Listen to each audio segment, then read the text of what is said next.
Hey guys, Apaf here, and welcome to another one of my random projects. I have been feeling very nostalgic for the PlayStation 3, not because of its age, just as much as it is one of the last consoles that feels like a video game console. What do I mean by that? Well, that's kind of the point of this video. Ever since the PS3, for at least Xbox and PlayStation, consoles have felt more like a computer. All your games have to be installed onto the internal hard drive or an external hard drive. They don't read off the disc anymore. That's one of my main loves for the PlayStation 3, is not only was it the first console to have a Blu-ray player, but it was the last PlayStation that read games straight off the disc and you didn't have to wait for a download time.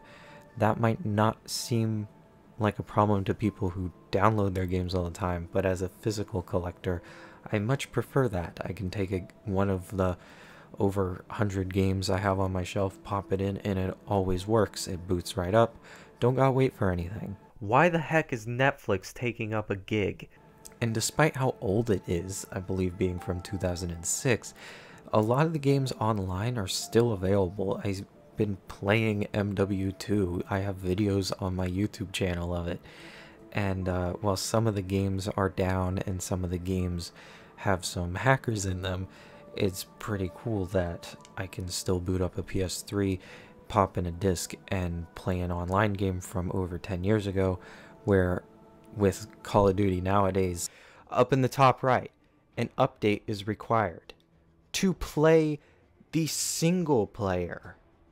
The only thing on this Blu-ray disc is some bots for the multiplayer. I have to download several updates, several packs. Sometimes it installs the game that I actually want to play because they're all linked together with Warzone. The console might need an update, whereas PS3 updates go really fast nowadays. To me, video game consoles always was more about convenience and pushing the limits of that convenience, because anyone can go out and buy a top-of-the-line PC if they can afford it, and the convenience factor of having a console and knowing that it's all set up and the games are developed for that console, that's console gaming to me. When you start to make consoles more like computers, it kind of either becomes a glorified smartphone with a controller to it, or just a PC. The online stores end up looking like Steam or the Android store, and you no longer feel like you're pushing the boundaries of anything when you can just keep upgrading everything or have a bunch of different models that do different things. So for me, the PS3 screams traditional video game console that I actually absolutely love. And even though it was more complicated to develop for, that was actually part of the reason I liked it, because developers could learn to push the boundaries of it, like what Naughty Dog would end up doing with Uncharted 2 and Uncharted 3 and The Last of Us.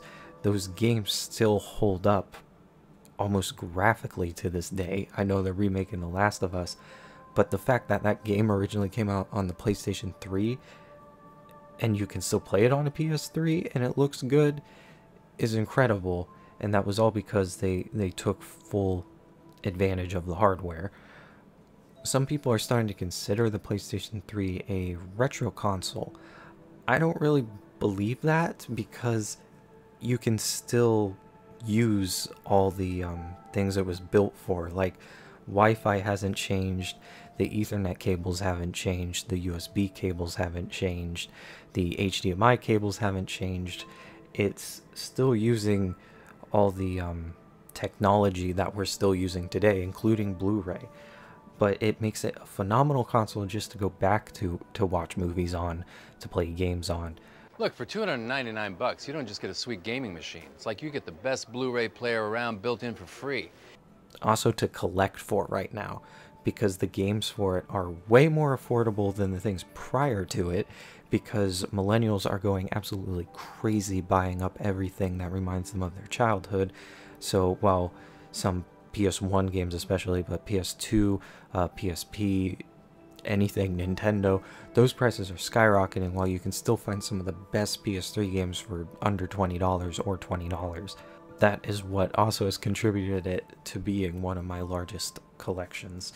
Some people, when the PS3 era died off or was replaced by the PS4, felt like there wasn't any great innovations from that time period, but to me it introduced so many people to online gameplay, but also really perfected our ability to make 3D games, because prior to that some PS2 games are really good but graphically can't hold up, whereas the PS3 was when we were starting to perfect that.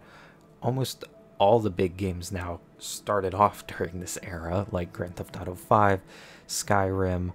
Obviously Call of Duty was prior to this, but the online aspect of it took off during this generation, and we're still replaying Uncharted and The Last of Us. So if you don't care too much about the resolution, I really am enjoying just always playing my PS3. It has never not been hooked up, whereas a lot of my other retro consoles I keep in drawers and pull out when I want to play them. PS3 is always on my shelf. It also can play PS1 games really good and upscale them for your modern television. Some people have figured out how to mod them. Modding them is an amazing feat, because these communities pull off so many crazy things.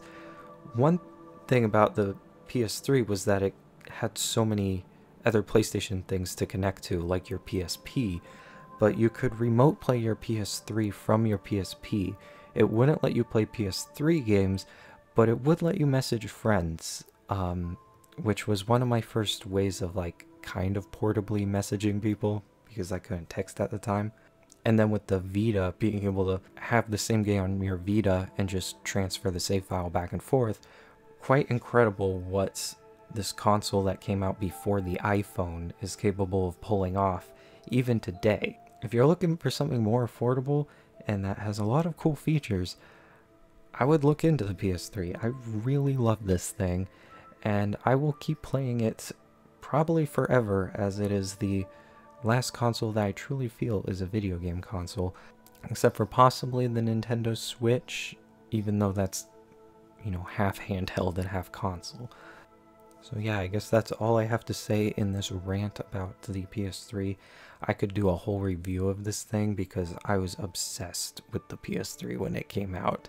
I got all into the console wars, so I know a lot about some of the details, but this was less of a review and more of a retrospective. So if you like this video, give it a like. I have more content in the works. I'm just getting more perfectionist with my stuff, which is why it takes longer for me to actually upload anything. Thank you guys so much for watching. I'll see you guys in the next video.